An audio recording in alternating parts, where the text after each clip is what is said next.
Hi అండి, అందరికీ happy women's day. ఇక్కడైతే ఒక్కొక్క వీడియోకి ఒక్కొక్క నా గురించి అయితే కొన్ని విషయాలు అయితే చెప్దాం అనుకున్నాను. ఏమైనా డౌట్స్ ఉంటే కామెంట్ చేయండి. ఇంకేమన్నా అడగదలుచుకుంటే అంటే దీంట్లో ఎంతవరకు సంబంధించి అంతవరకు అయితే వీడియోలో చెప్పుకుంటూ వెళ్తా. 1 minute ఉంటుంది కదా, షార్ట్ వీడియో, అంతవరకు చెప్తా. మీకు ఇంకా ఎక్కువ చెప్పాలి అక్క అంటే లాంగ్ వీడియో తీసి పెట్టక్క ఇవి చెప్పు అని అయితే నాకు కామెంట్ చేయండి.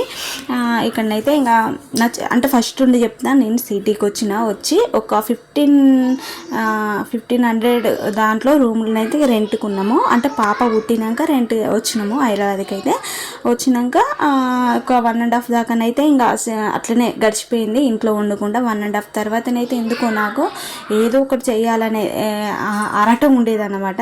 ఇంకా అప్పుడు కొంచెం పాపనైతే వదిలిపెట్టి పక్కన వాళ్ళ ఇంటికాడ వదిలిపెట్టి ఒక డ్యూటీకి అయితే వెళ్ళినాక అక్కడనైతే పిల్లల్ని అయితే తీసుకురావద్దని చెప్పిలో. అప్పుడు ఏం చేసినా నెక్స్ట్ వీడియోలో చెప్తా.